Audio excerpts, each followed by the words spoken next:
Okay, welcome everyone to tonight's webinar. Welcome to MiSCA 2023.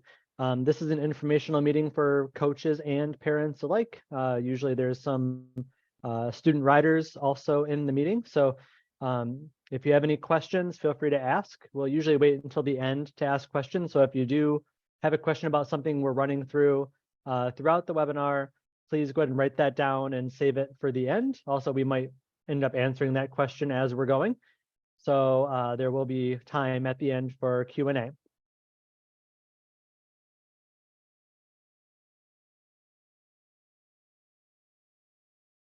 So for those who are not familiar, my name is Sean Warren. I'm the Executive Director for Michigan Scholastic Cycling Association. For the rest of the time, we will probably just call it MiSCA, which is how we all normally say it. And I've been with MiSCA since 2012. So I just kind of celebrated my 11th season with the league. And I've been in the executive director role now for a few years, and kind of leading the charge since about 2017 when it comes to organizing MiSCA and leading the board at one point, and now I'm in a staff role for the organization. Our agenda for tonight, we're going to cover a little bit about MiSCA, our mission, history, and how we've grown over the years. So you're a little bit more familiar with MiSCA. We'll go over the league structure, so how our teams and clubs and coaches and how MiSCA works as an organization. We'll talk about some of our current teams. Then Zandra, our race director, is going to take over and talk about race categories and fees, along with our race schedule. Then Sarah Vano, our registration and race operations manager, is going to take over and talk about initiatives and volunteers and staff requirements that we have. And then, like I said, we'll talk about some additional Q&A. We'll take questions at the end. So again, we'll talk about our history, mission, and growth. So the mission of MiSCA is basically, in a nutshell, we're empowering communities to develop and grow K through 12 youth mountain biking programs. We're a 501c3 nonprofit, and we kind of complete our mission by instilling confidence by promoting the values of an active lifestyle, healthy competition, and outdoor stewardship and adventure while building lifelong friendships in an inclusive environment. And one thing that I think everyone can appreciate about mountain biking is that it's really a lifelong sport. It's something that we can all do. And so not only are we building lifelong friendships, but a lifelong appreciation for mountain biking and a healthy lifestyle. So we do this in kind of three different buckets of programming. We have youth-focused programming, which is 100% for kids. We have the Youth Mountain Biking Race Series, which again is a very professionally run program that's just for kids. And so, we often get compliments that it's one of the nicest races that they've ever been to, and they go to adult races a lot, and not just mountain bike races, but other events as well. So we take pride in that, and we like to be able to put on a great experience, even though it's just for kids. So sometimes people kind of, they kind of not do it 100% because it's for the kids. We try to go over and above what you would expect. We do skills camps and clinics.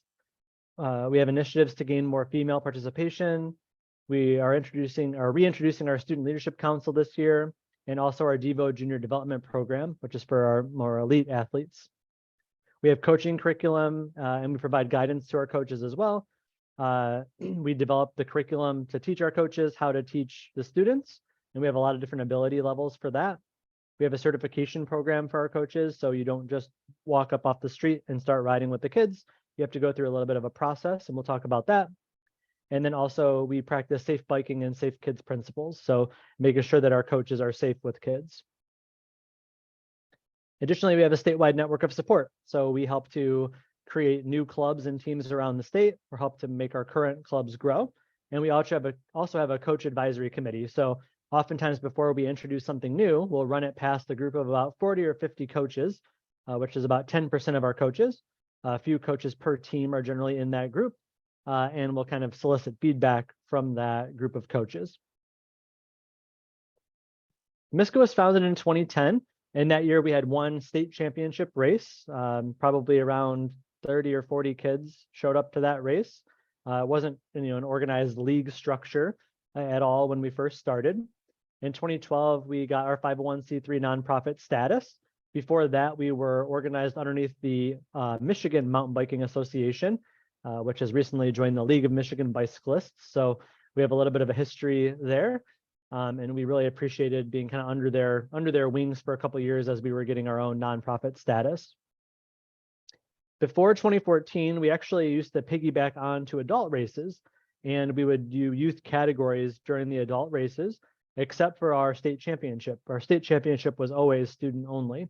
In 2014, we actually started doing just 100% student races.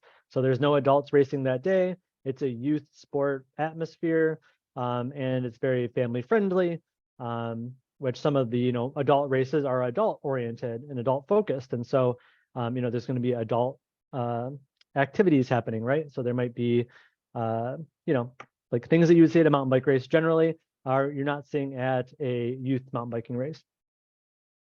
In 2016, we expanded to the west side of the state. Before that was primarily Southeast Michigan. And in 2018, we introduced the league model and a coach certification program, which I'll talk about in a minute. But that basically is when we really started organizing our teams and coaches and providing them with materials to help to guide them to teach our kids more properly, and also just be safer acting with the kids. It also provided a lot of structure, so a way to join a team and a club, and to join MiSCA throughout the year, not just during the race season. And then in 2020, if we can all take the look way back, I think we all know what happened in 2020, and we had to limit how much participation we could have that year to maintain safety, but we were able to still run all 6 races. So nobody will ever blame us of not being tenacious enough or not trying. We're always trying, and we've never canceled a race. We've had some muddy, wet races, but we always get approval to do that and work with our trail coordinators to make sure we're not ruining the trails. But we pride ourselves on our grit and making sure that we're gonna do it. And we expect it of the kids too, that some of the races are going to be muddy, some of them are going to be a little wet, some are going to have more climbs or hills than others, but we're going to get through it. And that's what we did in 2020. We were able to get through it, find ways to persevere. So MiSCA today, we serve entire families, so kids and adults, everybody can participate in MiSCA. Before I said it's a youth only organization. However, a lot of times parents are acting as coaches, and a lot of our families engage in multiple outdoor activities. So in the off season, a lot of our families might ski or do fat biking. Some kids do cross-country running or other endurance sports. A lot of kids play multiple sports, and then mountain biking is in addition to that. But what I really like about mountain biking is it's a non-traditional sport. So the kids that might not be great at baseball or basketball, or maybe they didn't make the football team, mountain biking is their place, and they're always going to have a place in MiSCA. There's no bench warmers. Everybody's going to ride every race, regardless of qualifying for a certain category or something like that. You can ride. Last year, we served 1,139 students, and we were supported in that by 525 coaches who also joined MiSCA. We put on 6 races last year with an average of 570 racers at each race. And obviously, it's more than 1,000 spectators we see every race weekend. We don't really go around with a counter trying to figure out how many people we have. But if you just think about it, generally, kids are going to have generally one adult there with them. And oftentimes they'll have a sibling and oftentimes a second adult. So if there's 500 kids, you can assume there's going to be 1,000 to 1,500 spectators on site throughout the weekend. We currently have 21 official clubs and teams. Our teams and clubs actually join MiSCA annually to be covered under our insurance. And last year we had 134 coaches attend in-person training, which is a half a day where they learn mountain biking skills. And we have a few different categories of skills that they can train on. This is kind of a history of our growth over the last few years. In 2018, that's when we started the league structure. So that's when we started actually collecting how many kids are in MiSCA or riding with our teams and clubs, and licensing our coaches or certifying them to be official coaches. So you can see since 2018, we've grown a lot. In 2020 through 2021, we saw a huge boom in the COVID years. part of that is because we were kind of one of the only sports that was open during 2020. And then again in 21, there was a lot of uncertainty around COVID and what was going to be available in the fall. So we kind of benefited from that, and a lot of kids found mountain biking that year. And in 2022, they had a little bit more choice. So we kind of leveled off in 2022. And, since, 2017, we've kind of been wondering, when are we going to see kind of this plateau happen of our growth? Because we really blew up in 2018, and every year we kind of grew at least 50% year over year, every year. So we were kind of waiting to see when that was going to happen. So we're in a little bit of a wait and see what's going to happen this year as well. It's still very early in the year, but we're expecting to be probably 10% growth over last year, which is a fair growth number that is manageable, and we can definitely work with. Sometimes you get that 50% growth and you're not expecting it, and things get a little chaotic, but it's all good. So a little bit more about our league structure. So MiSCA is kind of like let's call it like the governing body for the state of Michigan for mountain biking, for youth mountain biking. And our teams and clubs join MiSCA. And then from there, coaches are generally going to be kind of your next pool of people. And those coaches are approved adult volunteers. If you don't really consider yourself to be a coach, but you just want to ride with the team, we still consider you to be a coach. But I know that word coach, might seem more of maybe a commitment than what it needs to be. But our adults that are going through the program, they're background checked, and they go through the certification program. Those are what we consider coaches, and that group of coaches is what is able to facilitate us to actually have students join the teams and clubs. So there's no age minimum in MiSCA at all. Some of the teams cater to different age groups. So you'll notice maybe some teams are for elementary, some clubs might be for high school, and it just depends on the team or the club. Some might start in second grade and then work their way up. And that's just based on, the bandwidth and what they want to focus on, and what they feel they can actually do. So when it comes to joining a team, there's one coach per 6 kids at the minimum. If you remember the numbers from the previous slide, we had, nearly 1,200 kids, and we had over 500 coaches. So if you think about that, it's almost kind of like a one coach to like 2 kids ratio is really where we're at. And not every coach shows up to every group ride or team activity, so oftentimes that helps to make sure that there's enough coaches on site at any given time to be able to operate safely. Also, I've been talking a lot about teams and clubs and how they operate with coaches. Students are not required to join a team or a club to join MiSCA or participate in any of the events that we host that are youth only. So if you want to just do the races and you don't have a team in your area, you can join MiSCA, and you can just wait until the fall to participate with us. In the past, we've done clinics and camps for kids, and we're looking about doing that again this year. And so if we do that, you'd be invited to do those activities as well. Joining MiSCA gives you kind of opens the door to anything else in MiSCA that you want to do, which would be, clinics and camps, Brave, the Student Leadership Council, the race series, Devo, anything else that we're doing. You have to join MiSCA in order to participate in the other activities that we also put on. So maybe you're on the call and you're like, well, I don't have a team in my area, but I'm really interested in starting one, or, oh, it sounds like a lot of work. What do I have to do? So to become an official team, the first thing you have to do is you have to register with MiSCA. So that's $150 per year, and it gets you covered under our insurance. It also means that you're eligible for team awards during the MiSCA during the race series. Then coaches and riders can register to join your team. So you could start a team in April, let's say, and riders could join your team in May and June, and you guys could start riding in July and August. And then the race series starts in the end of August and then through the fall. So teams and clubs generally start riding around June, and then they will complete riding around October.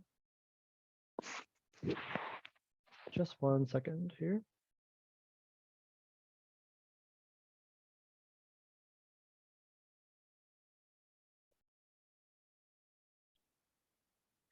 Okay. The other thing I like to talk about when a new team or club is looking to start up is I always say, like, make a Facebook group. It's kind of the easiest way to get parents together to start talking about if they would like to ride, what day of the week would work best for them. Just collecting kind of a old school Rolodex of your people that are going to join your club and team once it becomes official. So you can definitely start doing those organizing activities well before you become an official club or a team. Oftentimes, groups will get together and ride for a year or two before they become an official club or team. They can still register and come to the races, but they're not necessarily, every adult doesn't have to be a coach, and you don't have to register with MiSCA, but just know that you're only covered under MiSCA's insurance at the races. Then you're not covered when you're out there on your group rides, kind of acting as like an unofficial team. If you do form an unofficial team, let us know, and we will put the word out there that there's a group in the area that's riding together, and we'll mark it as an unofficial group. And that way, hopefully that will grow organically, and there will be enough kids there eventually to have a club. So if you go to miscabike.org/resources, you can see a sample team budget, and there's also tips on how to get started. There's a really good document with like a timeline of when you kind of want to start your cadence of reaching out to people in the area and how to get going. Oftentimes new teams and clubs will form out of like a bike shop, or maybe like a trail group in the area, or just a group of riding parents that just want to start a club. Sometimes it might be a community education or a parks and recreation department at a city. You can do it that way. And then also there's schools. So schools are oftentimes a little bit hard to get started, but if you're a teacher or you have a really a good relationship with the school and you want to float that by somebody, you can definitely do that. Oftentimes you want to talk to the administration and not like the athletic director, because the athletic director is focused on like state, like MHSAA sports. And so they're not usually going to know anything about mountain biking, and they're not generally approachable to talk about a new sport. So we usually form as like a club within a school, but a lot of our schools still let you varsity letter and earn that additional credential.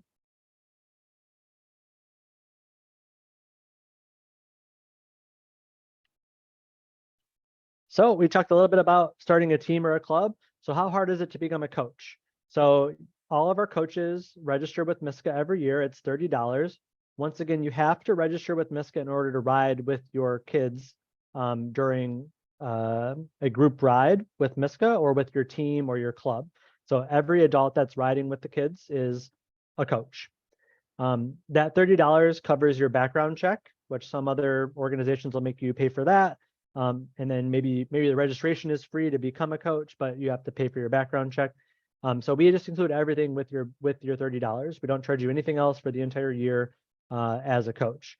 In order to complete your credentials to become a level 1 coach, there's a little bit more you have to do online, just not pay the $30. You do have to do the background check, which comes via email. You'll review online concussion material, and there's a little quiz that you'll do, like 11 questions, I think it is. So it's pretty quick. Let's call that 10 to 20 minutes probably of time that will take to do that. There's a coaching on the trail guide that you'll read through. It's probably, I don't know, 15 pages or so that you'll read through that. And there's a quiz that goes along with it. And then during the registration process, you're going to accept the coach code of conduct and the Safe Kids policy. And that has a lot of information about, how to act as a coach, what's appropriate, what's not, and then prohibited activities that you're not supposed to be doing with kids that are not your own. You can see the full details at miscabike.org/coach, and registration is open today. So if you want to start your process of becoming a level 1 coach, you can do that today at miscabike.org/register. You can also start doing your concussion materials and coaching on the trail stuff right now if you wanted to, even before you register to be a coach. You just go to that coaching website at miscabike.org/coach, and you will see all the links to do that. I also wanted to throw out Adams Sports Medicine and Physical Therapy is sponsoring our coach program this year. So we're very thankful to Adams for doing that, stepping up. And one thing I didn't mention earlier is that we have a coaches race at race 6 to kind of culminate our season. It's our state championship race, and it's our time that we all the kids get to come together and celebrate their coaches and cheer them on for the only race of the year that they actually get to participate. So it's a lot of fun. It's a fun activity. It's not meant to be competitive. There's lots of nice categories that are all about having fun and not about necessarily going fast. And it's, again, that event is all for the kids, even though it's a coach's race. We only do it because the kids love it. Now, if you want to step up to a level 2 coach, there's a little bit more of a requirement. For this, you have to be 21 years old because you're more of a leadership role on the team, and you have to be first aid and CPR certified in order to be a level 2 coach. Now, that's the one thing we don't pay for. So some teams and clubs might organize it. You might be able to get it through like your fire department or something like that, or like piggyback on. If you already have first aid CPR, we don't make you do it again. You just have to have a current certification. Those usually last for 2 years. So you just have to have that certificate and you upload it into our portal after you register. And then that way we can track that you've completed it. You'll put your expiration date in there, and that way it's good for until it expires. So I don't know how much it's going to cost you, but generally it's anywhere from $50 to $120, depending on where you go and how you do it. Generally, there's an in-person component to that we require. So in order to get a like American Red Cross or an American Heart Association, like kind of a legit certificate, you do have to go in person or at least do a Zoom call with your instructor to really show them that you know what you're doing. And they'll probably quiz you live. So that way it's not just you pass a really quick, you watch a video and pass a quick multi-choice question quiz. It's not as easy as that. And we want to make sure that you're current on your certification as well, because oftentimes we don't do CPR. You know, I've probably gotten my certification 5 or 6 times and I've never done CPR on a human. So I want to keep doing it every couple of years, just to make sure that I'm up to date on things. Things change as well. So it's good to stay current on that.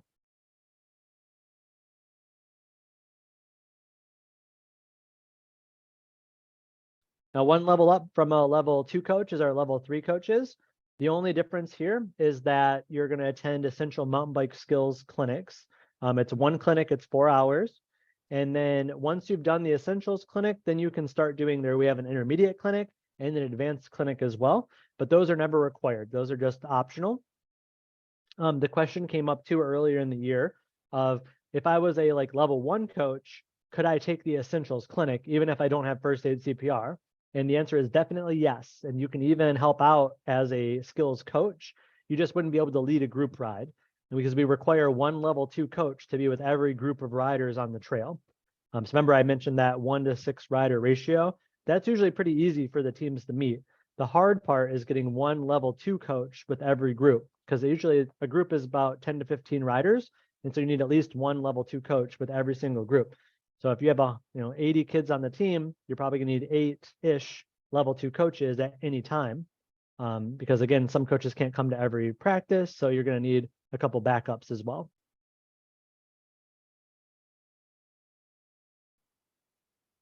So this is the example of the things that you can do when you're the different levels of coaches. I'm not going to go through all of the details, but if you go to miscabike.org/coach, you can see this live on the website. Basically, what I'd like to just double check or double say is that if you're leading a ride or if you are the one responsible for a group on the trail, you have to be a level 2 coach. And then in order to teach skills to the kids, we want you to go through our skills training so that you're doing it the same way that we are our preferred method of teaching the skills.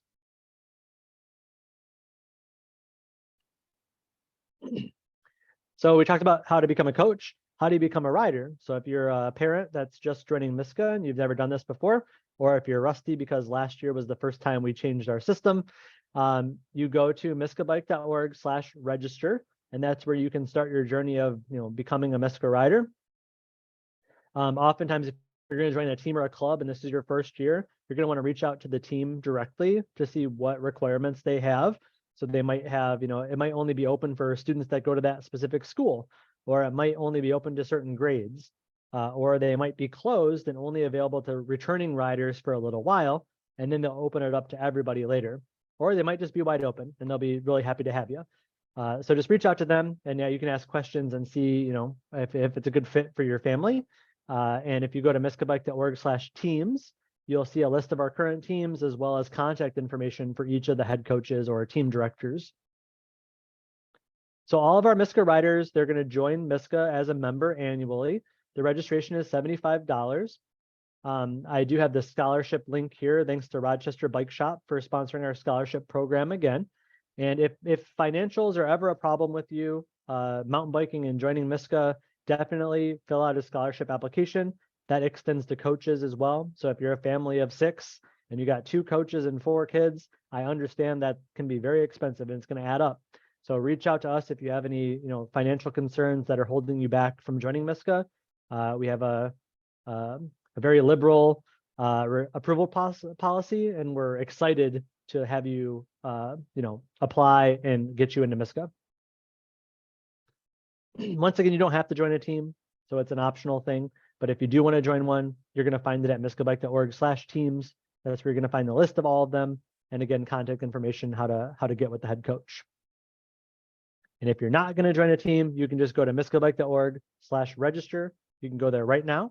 And when you go through the process, you'll choose the independent team.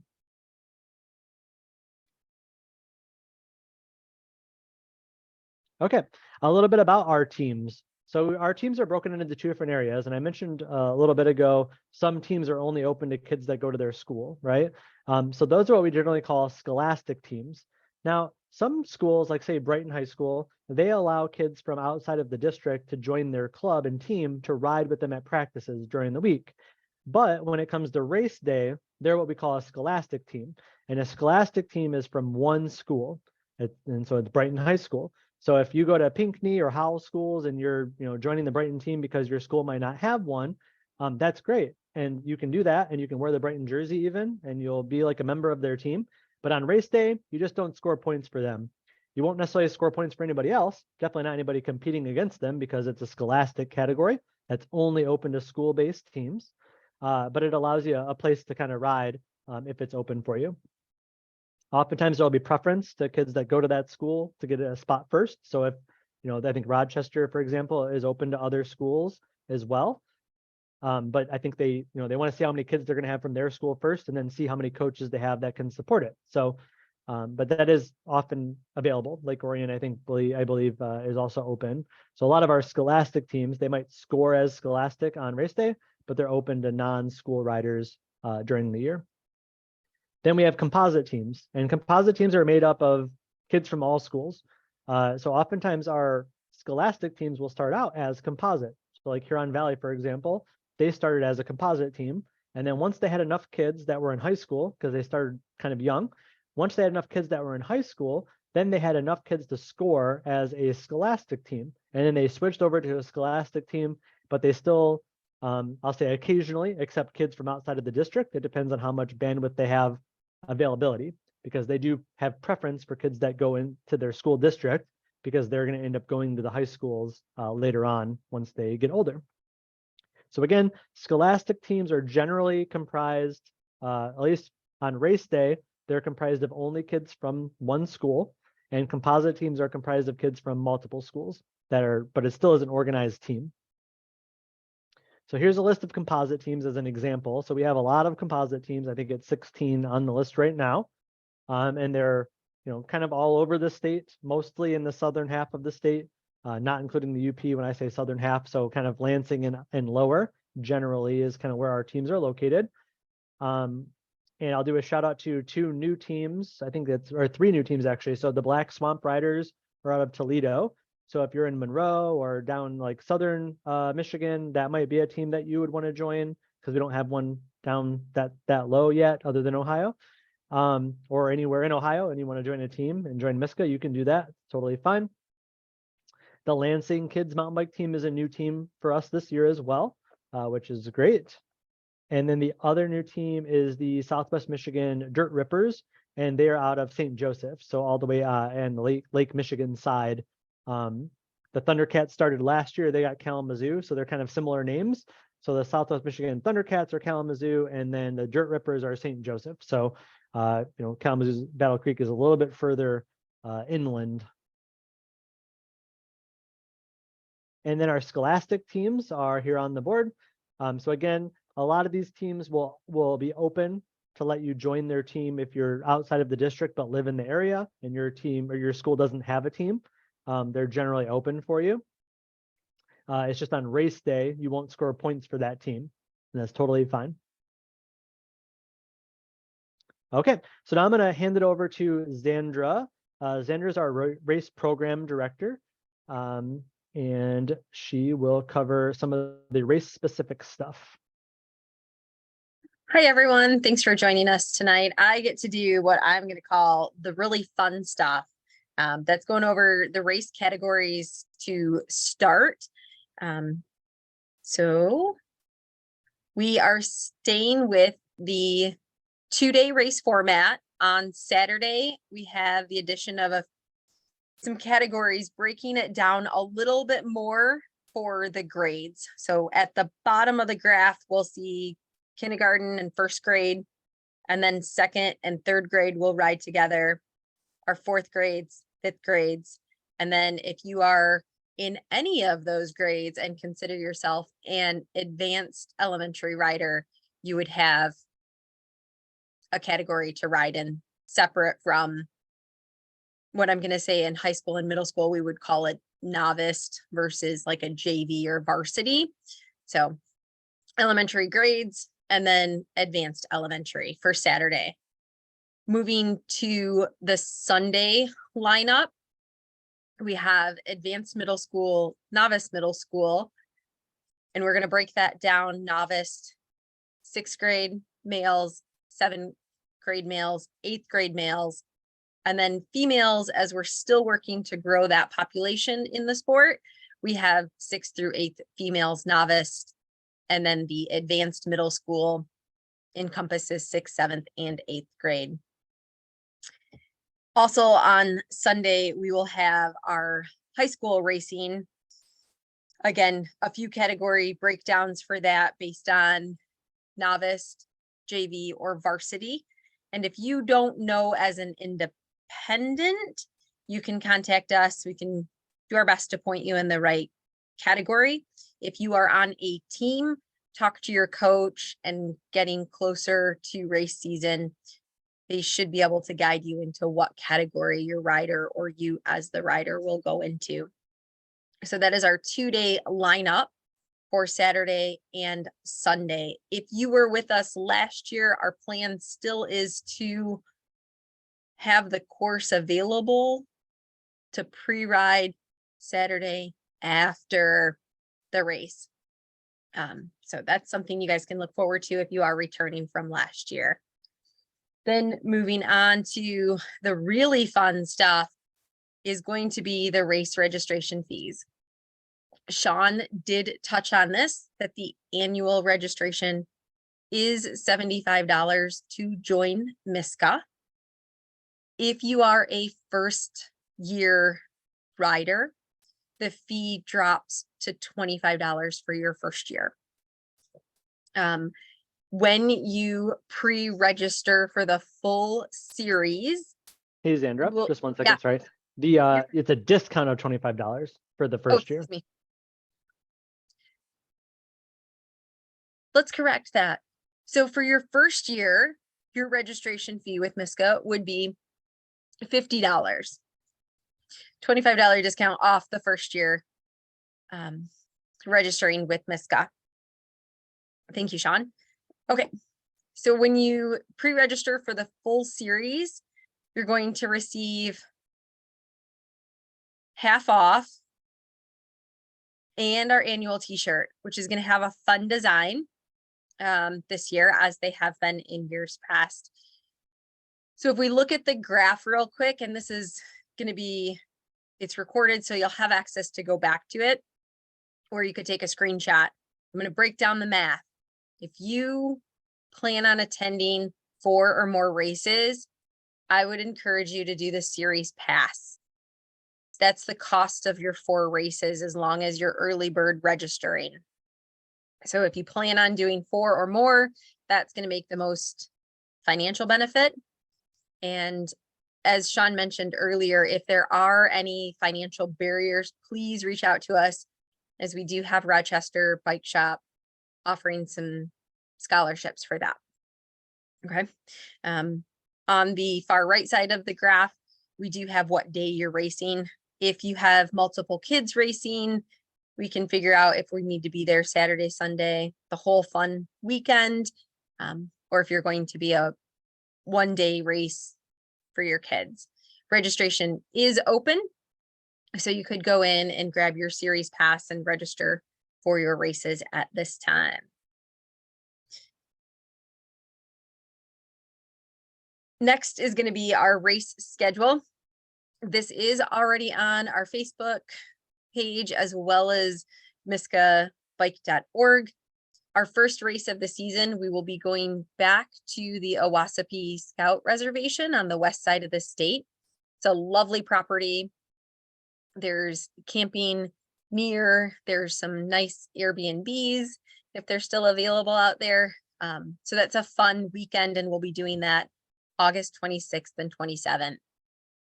We took last year off of Addison Oaks, and they have some trail reroute and a great new start to the race course that our course designer has been working on. So we'll be going back to Addison this year, September 9th and 10th.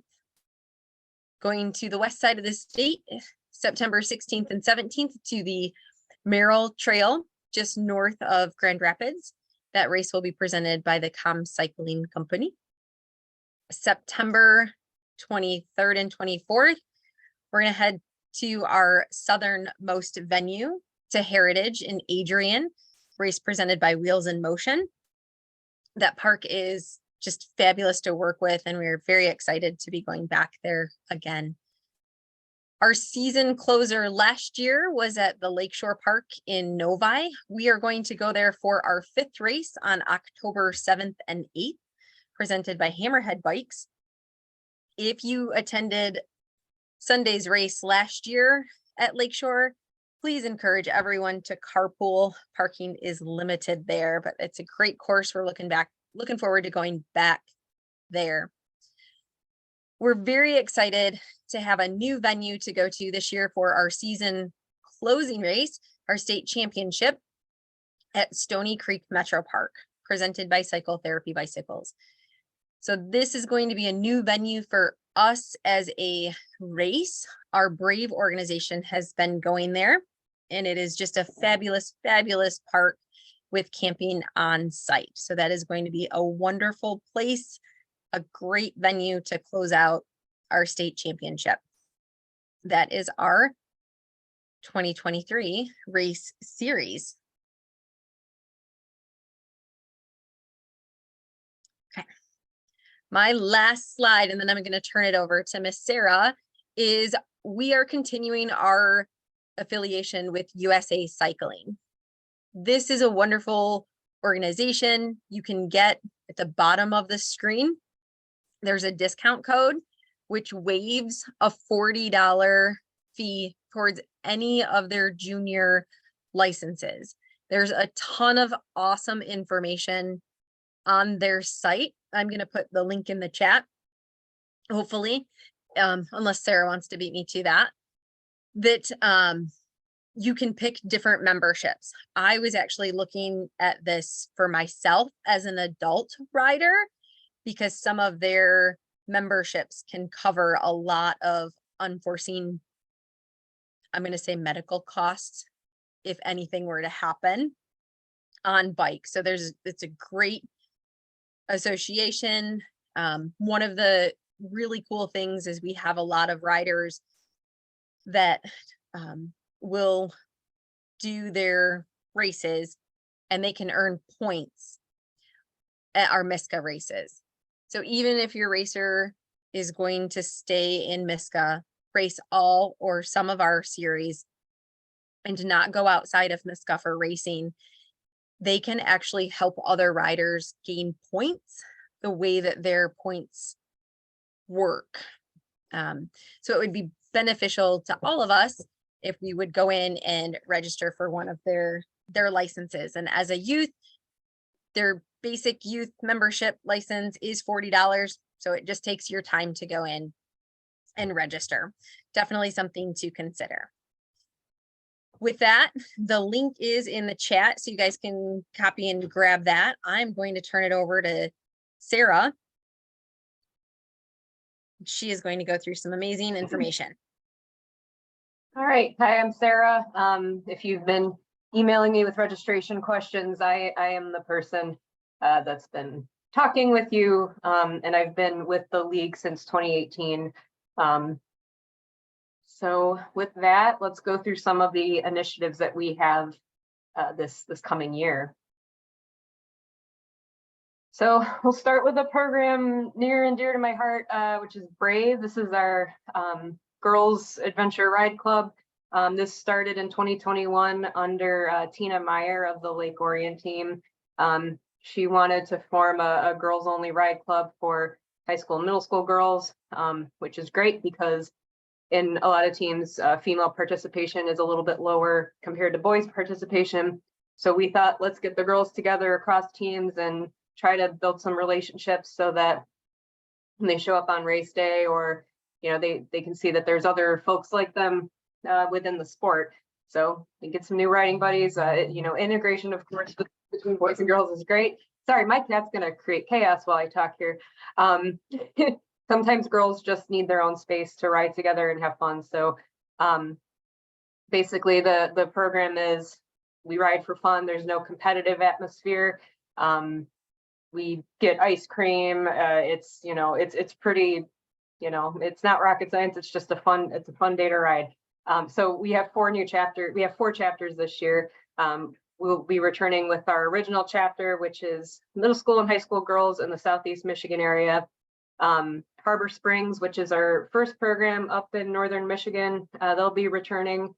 And then we have two new chapters that we're launching, which is Brave Junior out of Stony Creek. So that's an elementary only program. So that's meant to kind of complement the fact that we have a program for middle and high school girls in the area. We also are launching a Kalamazoo chapter for middle school girls. So, we let the program leads kind of decide what age group they can best cater to and what seems to be the best fit for their community. We do limit registrations so that we have a pretty healthy coach to rider ratio, so that if girls need more one-on-one attention as they're riding, they can have that, and they don't feel as lost in the fray. So you don't need to be on a team to be part of Brave. You just need to be registered with MiSCA. We also have plenty of folks that join MiSCA just to do Brave, and that's coaches and riders alike. So if you want to coach with us, it's a good time. Can confirm that the Southeast Michigan chapter actually has more coaches than riders signed up right now. So I think we just like it a lot. It's a lot of fun. And also we have Bora as our sponsor, and they make our gorgeous kits and also sponsor our program so that we can try and keep our costs low for the girls. So in addition to your MiSCA membership, the cost to ride with Brave is $50. And if you're a coach, there is no additional cost on top of your coach fee. And then you can also purchase our discounted kit within your registration.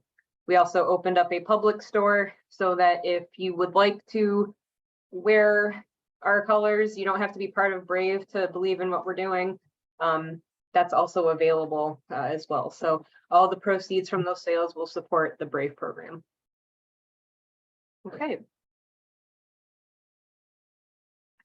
And also, we are bringing back our MiSCA development or Devo program. So MiSCA Devo's mission is to provide athletes the opportunity, resources, guidance, and expertise to develop their mountain biking skills and performance and prepare to compete regionally and nationally. So Brian Miller and Kurt Drosy, as their daughters graduated, they don't want to leave MiSCA, so they're spearheading this program. And actually, we are just now releasing the riders that have been selected. I believe that they're getting contacted this week. So what this program is it's based on more individualized coaching for riders that could use a little bit more guidance in case they want to excel in cycling, just either be on MiSCA, or if they want to eventually go to college and ride and race, and try and give them access to more resources so that they can be successful in the sport. So this is just another option to get some more individual coaching. Right now it accommodates, I believe, up to 12 riders, focusing on middle school age and up. So if this is something that sounds like it would be beneficial to any of your riders, consider that once this upcoming season is over. and then applications will open up again. So we're thankful to Kurt and Brian for bringing that back. Really looking forward to it.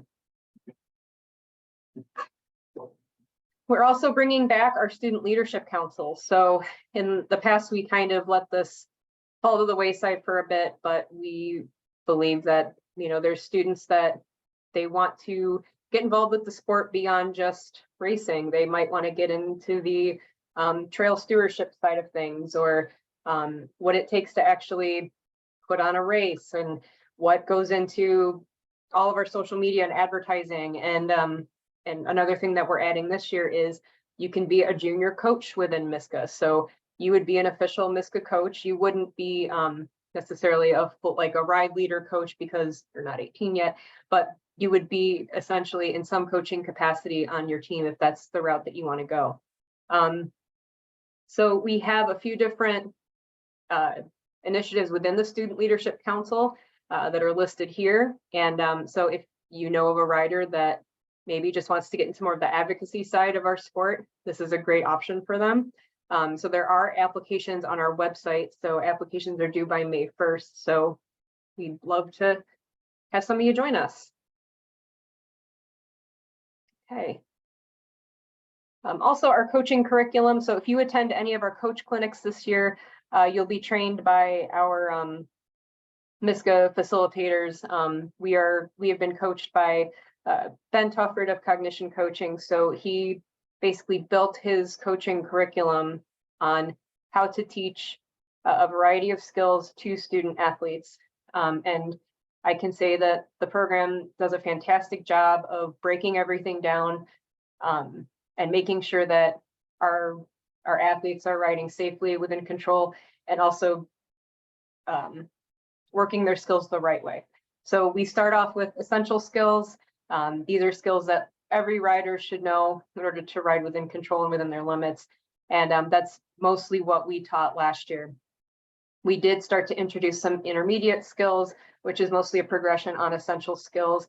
And we plan to expand on that a little bit more this year. And we do intend to bring in our advanced skills curriculum at some point as well this summer. So now that we have a lot of folks that were starting to get trained on essential skills last year, we anticipate that there will be some interest in progressing beyond just essentials. So, so keep an eye out for that schedule. Once the facilitators figure out when we're going to be having clinics, then that will be released. We also intend to actually visit the teams themselves and do coach training that way. We found that when we went to the teams, we would see that there were actually more coaches that might not have shown up to an individual clinic. And and we found that they would, you know, we actually had a lot more participation that way. So we're going to try to go that route this year. So Greg Koenig, so he's our coach education, I don't know what the word is I'm looking for. He's in charge of that. So he's the one that will be releasing all that information out to teams and for our schedule. All right. Moving on. All right, and as you go to register for any anything within our league, we are using the CCN system still. A lot of you got used to it last year, but if you are new, that is our platform that we've started to utilize that was specifically made for what we're going to call independent leagues. So basically leagues that are not part of NICA. So, you know, it was a bit of a learning curve for us, but we're trying to smooth it out a little bit more. So if you have any questions, just go to miscabike.org/register or go to registration@miscabike.org, sorry, and that will send an email to me and we can help you out. Also, just know if you're not sure what you're signed up for, if you go to your profile in CCN, it will tell you what you have in, you know, your order history. So that's often a good place to go. Not that I don't want to answer your questions, but sometimes you can answer your own by just going to your profile. So, okay. All right. Volunteers and staff. So we do really pride ourselves on the ability to run a very professional race experience. And if we paid for every position that was required to put on a race, we would not financially exist. We are successful because we have such great support and participation from volunteers, either in capacity of parents and coaches. And so we really do ask that everyone try to find some time within our race season to pick up a shift when we release our volunteer sign up. So there's a variety of things that you can do. I know that folks like to be present when their kids are racing, which is absolutely understandable, but there are ways to, try to work around that. You can help with course marking. You can set up the infield, so our start finish area and where we put all the team tents, parking and traffic control. So our Novi race is going to have a little bit more structured parking plan this year, and we're really going to need some help with that. And we're going to try to break that up into shifts so that you're not just doing parking all day, because that would not be fun.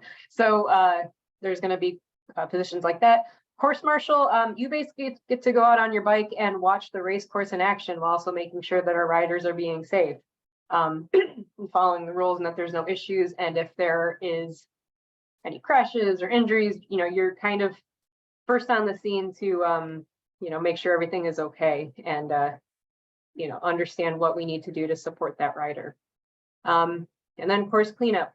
We pride ourselves on being able to leave a venue and have it look like we weren't even there. So cleaning up the course as riders finish, cleaning up the infield, that's another thing that we will be needing. So you don't need to be a registered MiSCA coach to volunteer. We do have some course marshal positions where we require you to be a coach, because some of those course marshal positions, you're just out in the woods on your own, and we figure we might want someone that's background checked to be out there that we know is vetted. Or if we put you in a higher risk area, if we make a course marshal position for like there's something really technical and there's we're concerned about potential for crashing, we'll try to find someone that has first aid or is a level 2 coach to fill that position. So but for the most part, you're not required to be registered with us to volunteer.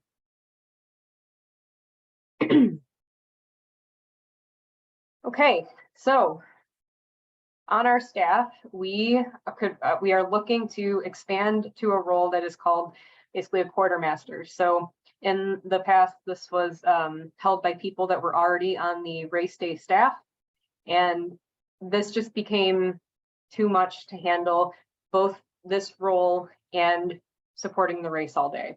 And so what this position entails is, you're basically the person that is responsible for the trailer, making sure that it's prepared, packed properly, and ready to go to and from the races. It is a 7,000-pound trailer. I believe it might actually weigh more than that with all the stuff in it. When it's all wet, it's heavier, of course. You'll be there to make sure that the staff is packing the trailer properly, because weight distribution is important when you're hauling a trailer. If we have a muddy or wet race, you'll need to coordinate either drying everything out or telling the staff to come to your house and help clean everything up, which we will do. It's not completely up to you to get everything done, but this really does need to be its own role. So this will be a paid staff position. Consider that, the majority of your work will not be happening during the race. It's mostly before and after. So even if maybe there's 2 folks on a team that can take the beginning and the end of the race, and you can kind of work in tandem, that's an option if you don't want to be responsible for being the first person there and the last person to leave, right? So there are ways that we can make it work. So if there is interest, just know that we do reimburse for mileage, and we do have a trailer towing stipend basically to make up for the wear and tear that is ultimately happening on your truck when you do tow. So please reach out to us if that's something you could possibly be interested in. That's something we really could use some help with this year. Okay. Anything else, Sean? Oh, just a second. Let me figure out how to do this again. Sorry. Okay, here we go. There was also a question about for the public link for ordering the Brave Kit. Sean, is that on the website right now on the Brave site. No, when you talked about it, I was thinking, oh, I need to add that because I added it to the newsletter. So if you are on our mailing list, you would have gotten an email on Saturday, I believe it was. And there is a link to buy the Brave kit in that email. I'll add it to the website probably, in 5 minutes. So You. it'll probably be there at the end of this call. Yes. Yep, so go to miscabike.org/brave, and that's where all the registration is for all the chapters, and shortly, hopefully, a public store for anyone to buy kit.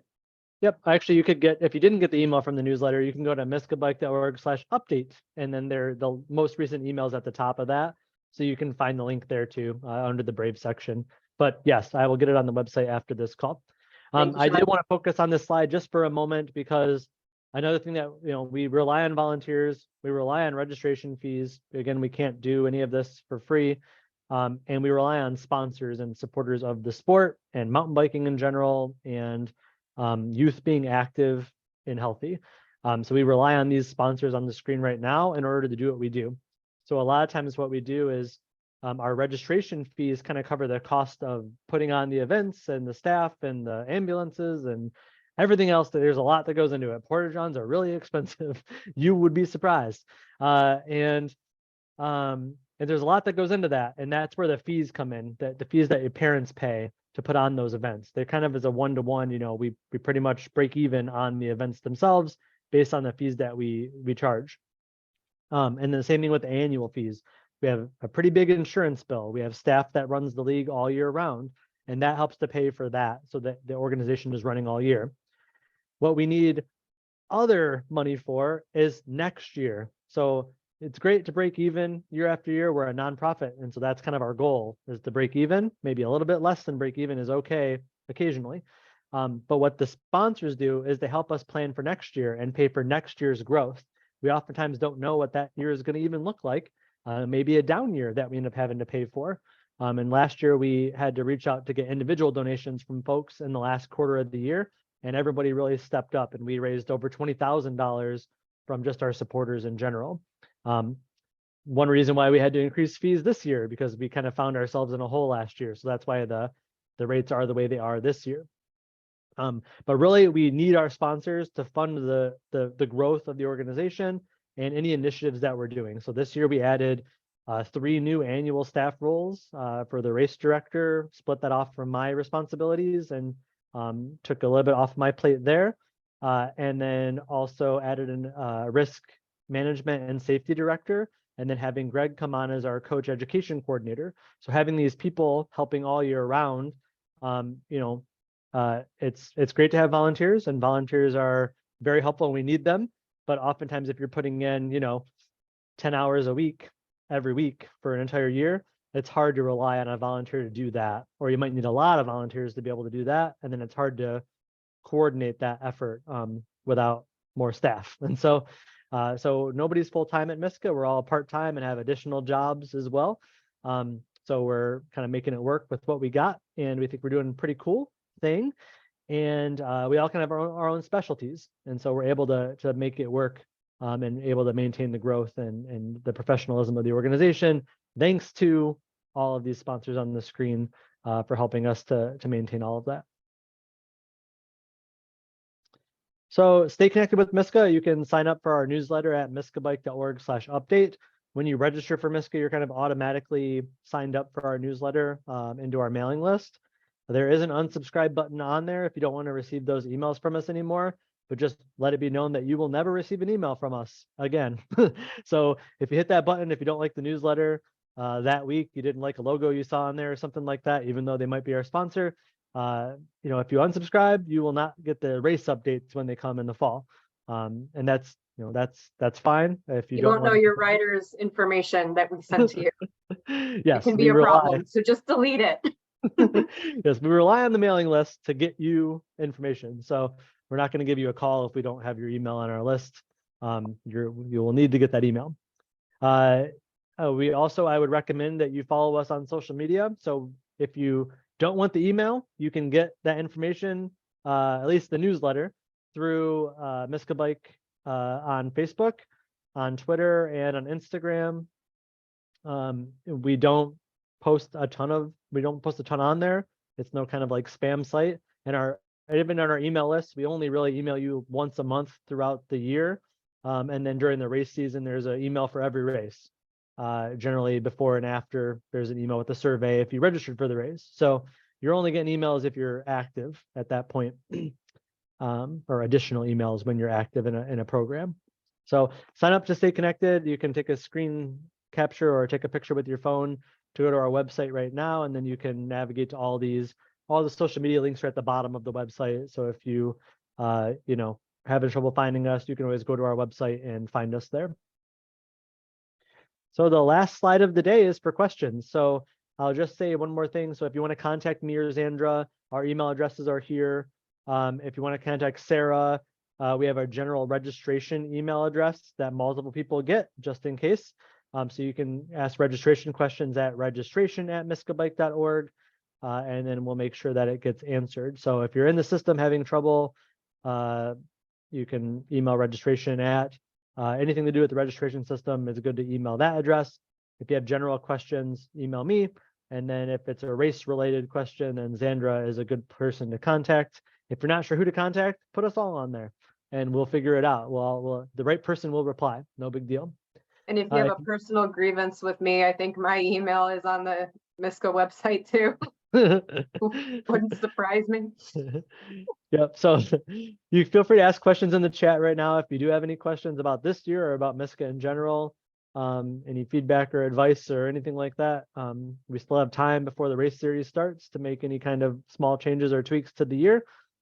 Generally, we can't make any huge changes at this point, but if you go to miscabike.org/MiSCA rules, you'll see our current rules. There really wasn't many changes this year. It was just adding the new categories for elementary. So nothing major changed this year, which is why we didn't really cover that slide. Usually that's like half of this presentation is all the things that changed. And so it's nice to have one year where there isn't a ton of change.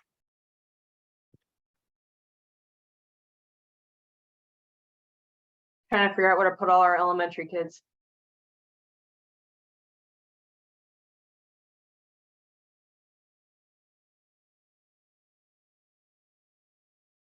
Okay, if you're talking, we can't hear you. So just make sure you unmute your line if you do have a question that you want to ask us, or you can use the chat box if you would prefer to keep your voice off of the recording. We've had a surprisingly quiet chat, but there is someone that mentioned for CPR, there are some workplaces that offer CPR certification at no cost. So maybe check with your employer. Yep, I actually got my CPR certification through my employer, but then I had to still do a first aid one, but it was a lot easier. And then it was cheaper too, because my employer paid for the one that was for CPR. And I was just like, I think it was like $40 or something like that for the first aid version.